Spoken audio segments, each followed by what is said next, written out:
नमस्कार साथियों, स्वागत है आप सभी लोगों का आपके अपने यूट्यूब परिवार में। और दोस्तों, आज हम लोग शुरू करने जा रहे हैं एसएसटी की क्लास, सामाजिक विज्ञान विज्ञान की क्लास। दोस्तों, सोशल के लिए दोस्तों निश्चित रूप से आपको पता है कि सोशल साइंस का जो क्लास है वो ज़्यादातर आपको सही तरीके से नहीं मिलता है। आपको पूरा का पूरा एनसीईआरटी निचोड़ चाहिए दोस्तों।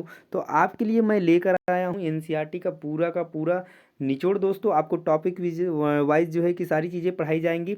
हालांकि ये जो पहली क्लास है आपकी डेमो क्लास के रूप में दोस्तों, मैं कुछ क्वेश्चंस जो है कि लेकर आया हूँ आपके लिए। सबसे पहले वहाँ से स्टार्ट करेंगे जो कि पहले क्लास में होगी। उसके बाद टॉपिक वाइज आपकी सारे के सारे क्लासेस, क्लास 6, क्लास 7, क्लास 8, पूरा का पूरा नोट्स वाइज, टॉपिक वाइज हर चीज़ें एक एक चीज़ें पूरा डिटेल्स में पढ़ेंगे। उसके बाद प्रीवियस ईयर क्वेश्चंस करेंगे और उसके बाद प्रैक्टिस सेट कराएंगे दोस्तों। कंप्लीट जो है एसएसटी का आपको तैयारी इस चैनल पे फुल जो है कि कराया जाएगा। उसके बाद आपको नोट्स भी पीडीएफ के रूप में फ्री में अवेलेबल कराया जाएगा एग्ज़ाम से ठीक जो है कि 15 दिन पहले, ताकि आप उसको रिवाइज कर सकें। तो प्लीज़ दोस्तों, वीडियोस को लाइक शेयर जरूर करिएगा और चैनल को भी सब्सक्राइब कर लीजिएगा। यदि आप अपना सिलेक्शन चाहते हैं सामाजिक विज्ञान के अंदर, सीटेट का सेकेंड पेपर आप पास करना चाहते हैं, तो निश्चित रूप से आपको यहाँ पे पूरी की पूरी जो है कि हेल्प मिलेगी। 100% आपको रिजल्ट देखने को मिलने वाला है। तो चलिए आज का वीडियो शुरू करते हैं और देखते हैं कि किस तरीके से जो है कि सामाजिक विज्ञान में जो है कि क्वेश्चंस जो है पूछे जाते हैं, चाहे वो कंटेंट के हों या फिर पैडागोजी के हों। क्योंकि इस सेशन में मैंने उन दोनों ही टाइप्स के क्वेश्चंस को शामिल किया है, चाहे वो कंटेंट से पूछा गया सवाल हो या फिर पैडागोजी का हो। ज़्यादातर सवाल आपको पैडागोजी से देखने को मिलेंगे और किस तरीके से हम इस क्वेश्चन को सॉल्व करेंगे, ये सारी चीज़ें जो है कि हम लोग देखने वाले हैं इस पूरे वीडियोज़ में। तो चलिए आज का पहला क्वेश्चन करते हैं दोस्तों। तो पहला क्वेश्चन रहा आपकी स्क्रीन पे कि खनन को प्राथमिक क्रियाकलाप क्यों कहा जाता है। कंटेंट का क्वेश्चन है, ध्यान से पढ़िएगा, ध्यान से सोचिएगा, ध्यान से आंसर दीजिएगा। ठीक है, खनन को प्राथमिक क्रियाकलाप क्यों कहा जाता है। चार ऑप्शंस रहे आपके। यह मानवीय क्रियाकलापों से के सबसे आरंभिक रूपों में से एक है। इससे सरकार को बहुत अधिक धन मिलता है।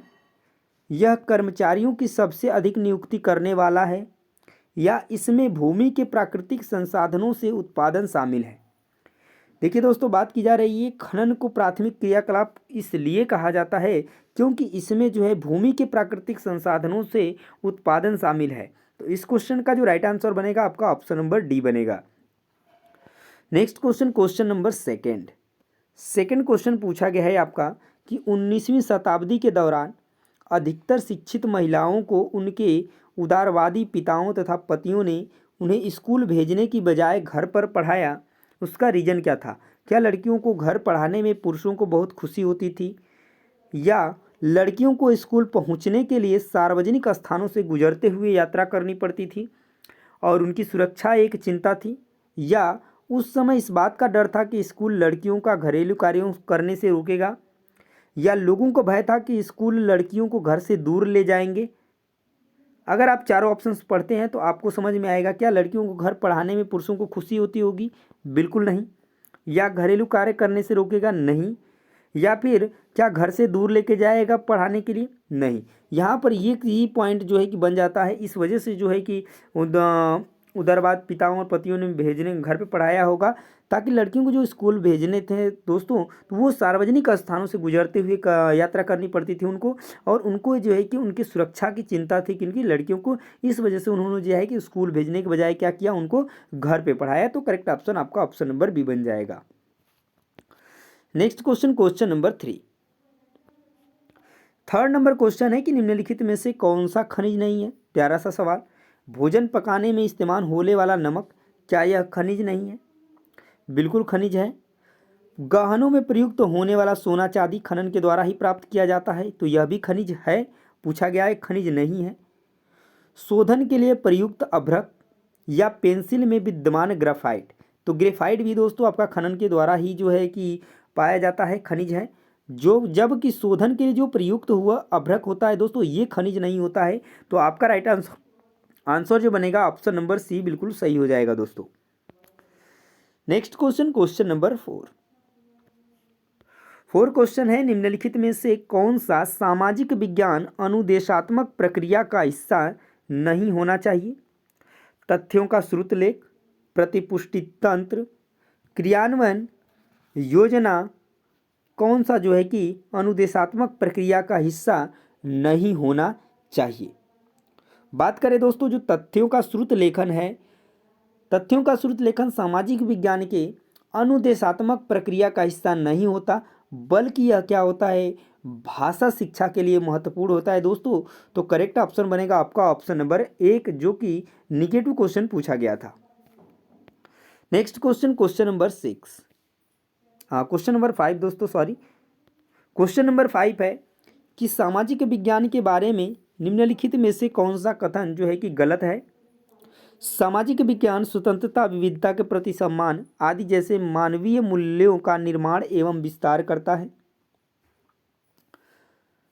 चूंकि सामाजिक विज्ञान मनुष्यों से संबंध है, इसलिए उनकी खोज की प्रकृति वैज्ञानिक नहीं है। या सामाजिक विज्ञान विश्लेषणात्मक और सृजनात्मक सोच के लिए नींव रखता है।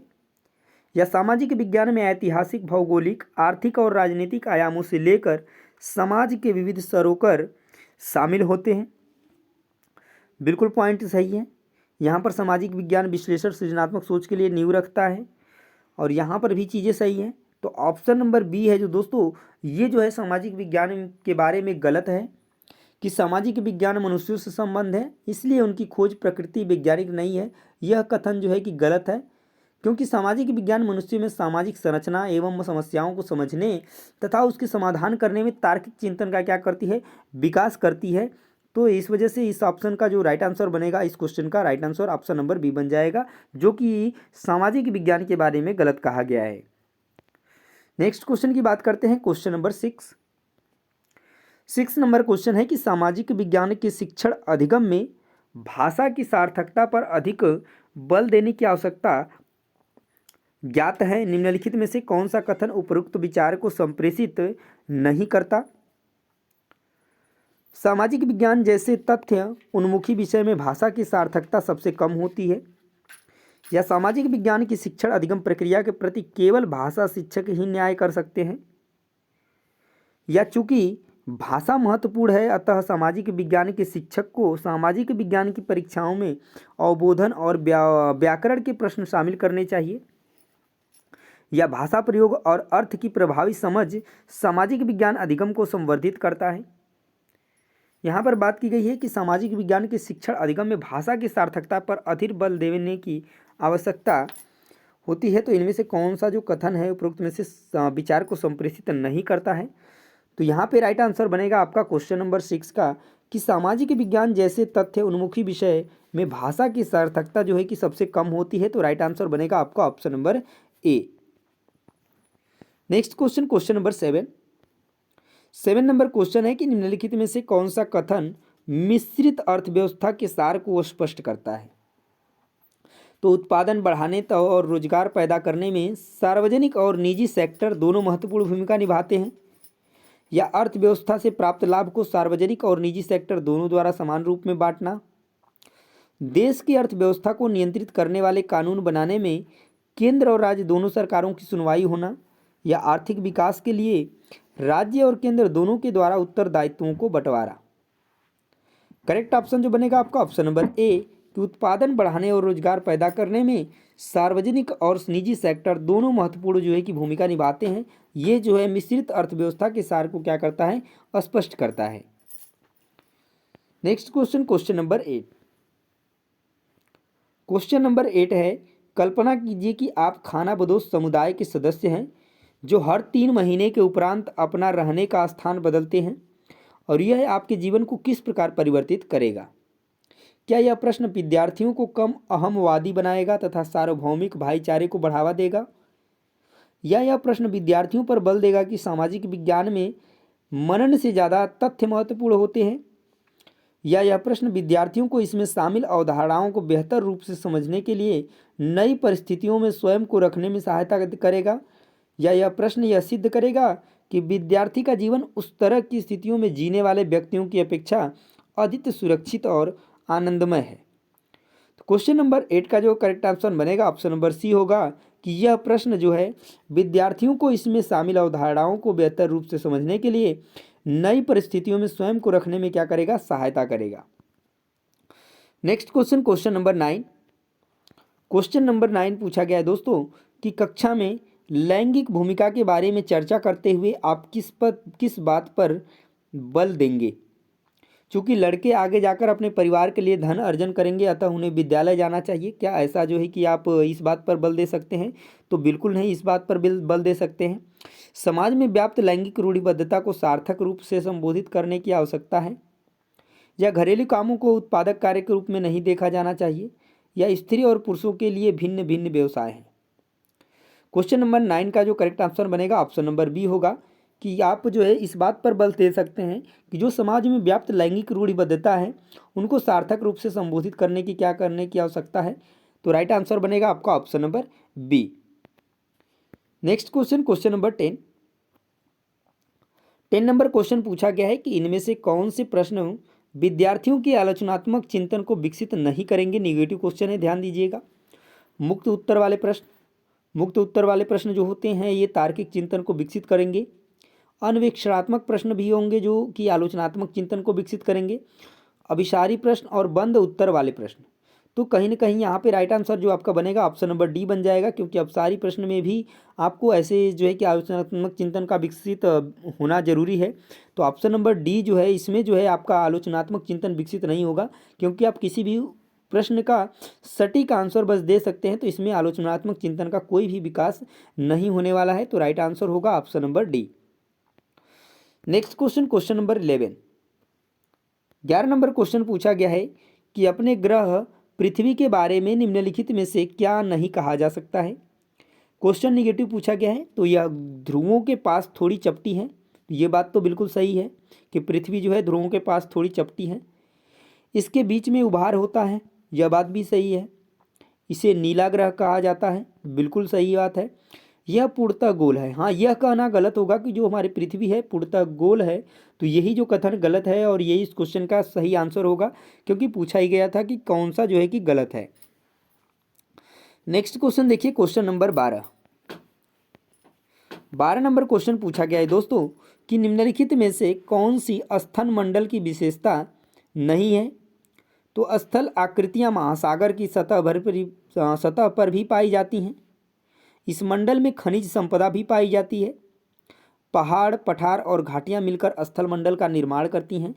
या पृथ्वी का 97% जल स्थल मंडल में पाया जाता है। तो क्वेश्चन नंबर 12 का करेक्ट ऑप्शन बनेगा आपका ऑप्शन नंबर डी, जो कि स्थल मंडल की विशेषता नहीं है। चूंकि निगेटिव क्वेश्चन पूछा गया था, तो पृथ्वी का 97% जल स्थल मंडल में पाया जाता है, ये बात जो है कि बिल्कुल गलत है। तो ऑप्शन नंबर डी इस क्वेश्चन का राइट हो जाएगा। Next question, question number 13 number पूछा गया है कि हालांकि भारत ने स्वतंत्र होने के बाद सार्वभौम वयस्क मताधिकार की प्रक्रिया का चयन किया और कुछ मानदंडों के आधार पर कुछ संप्रभु राष्ट्रों में इसे रोक लिया गया।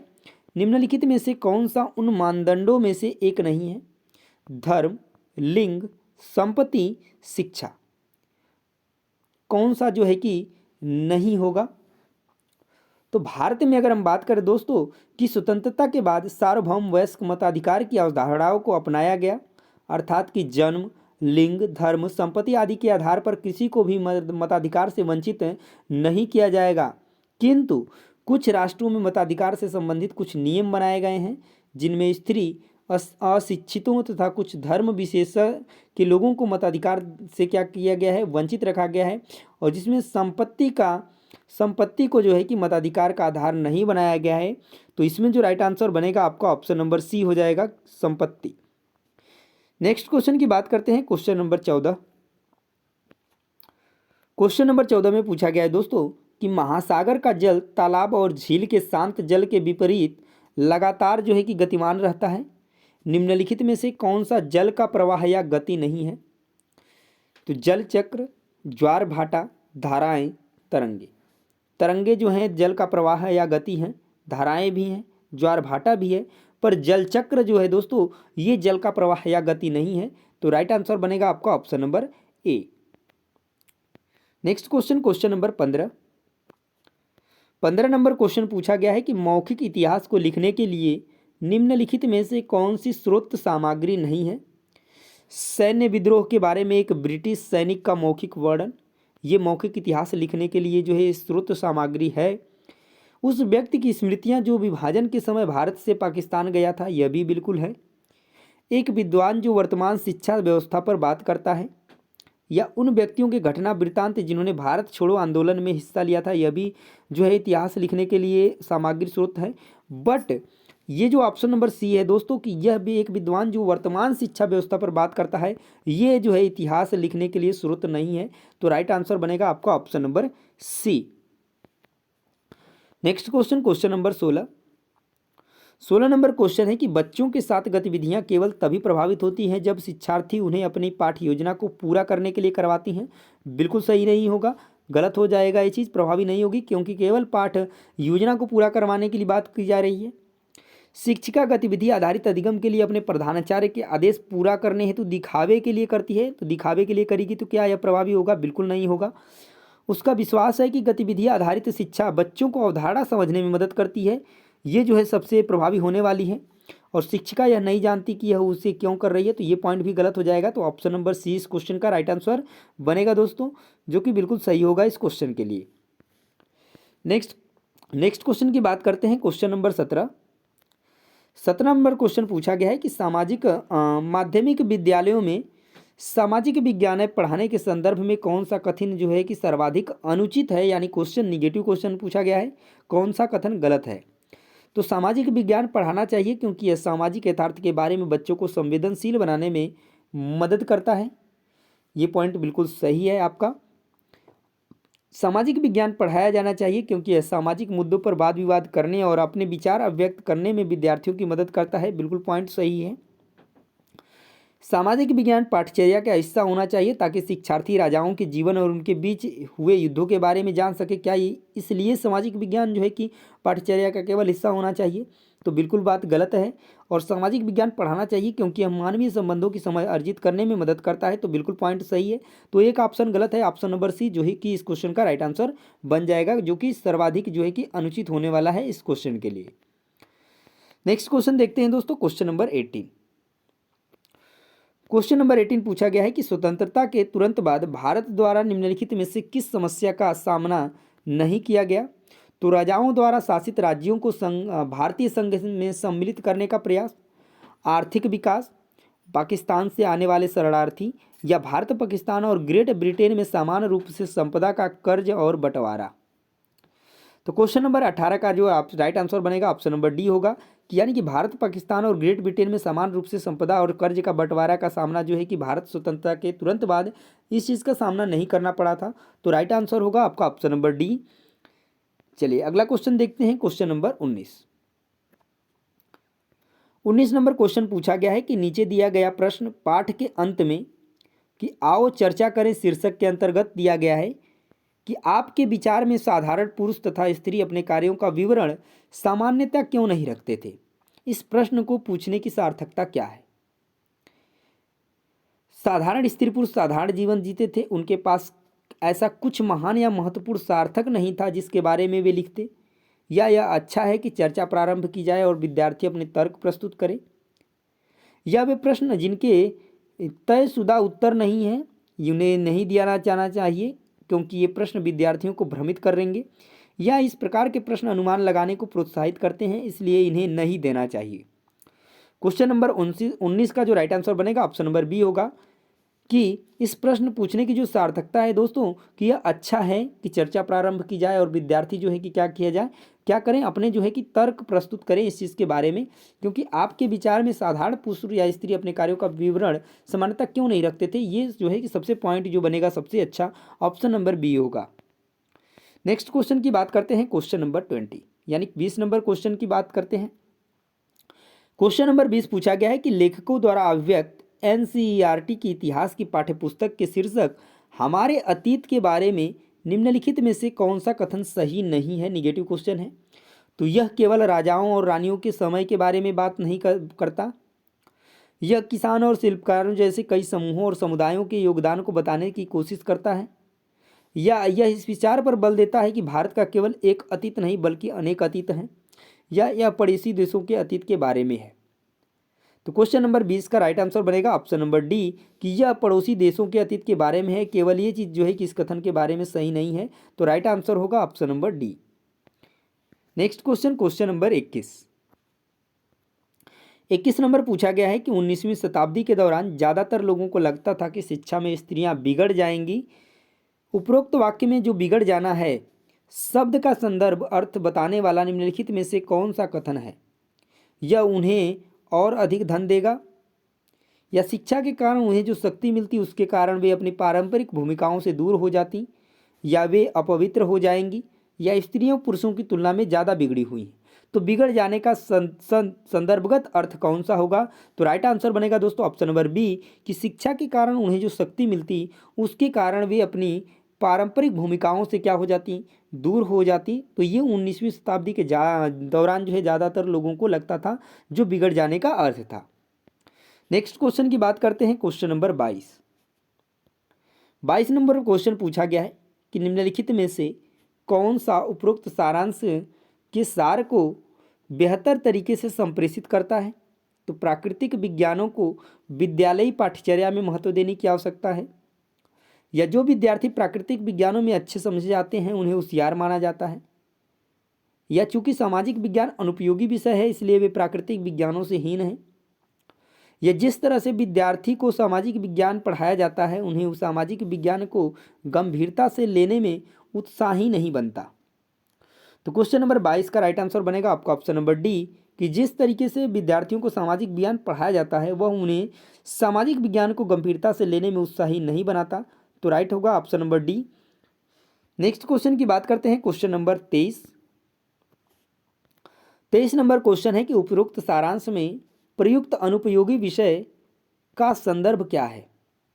सामाजिक विज्ञान का अध्ययन करने से अच्छा पैसा देने वाली नौकरियां और भौतिक संपदा प्राप्त नहीं होगी, या सामाजिक विज्ञान एक विषय है जो इसकी उपयोगिता के लिए नहीं सीखा जाता, या सामाजिक विज्ञान एक नीरस और कठिन विषय है जिसका शिक्षकों और शिक्षार्थियों के लिए कोई उपयोग नहीं है, या सामाजिक विज्ञान के पास मानव सभ्यता में सुधार के लिए कुछ नहीं है।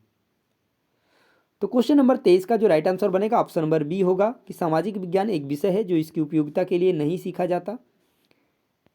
नेक्स्ट क्वेश्चन की बात करते हैं, क्वेश्चन नंबर 24 नंबर क्वेश्चन है कि आप कक्षा 8 में विद्यार्थियों को विविधता में एकता पढ़ा रहे हैं, तो आप विद्यार्थियों को प्रभावी तरीके से अवधारणा समझाने के लिए किस विधि का उपयोग करेंगे?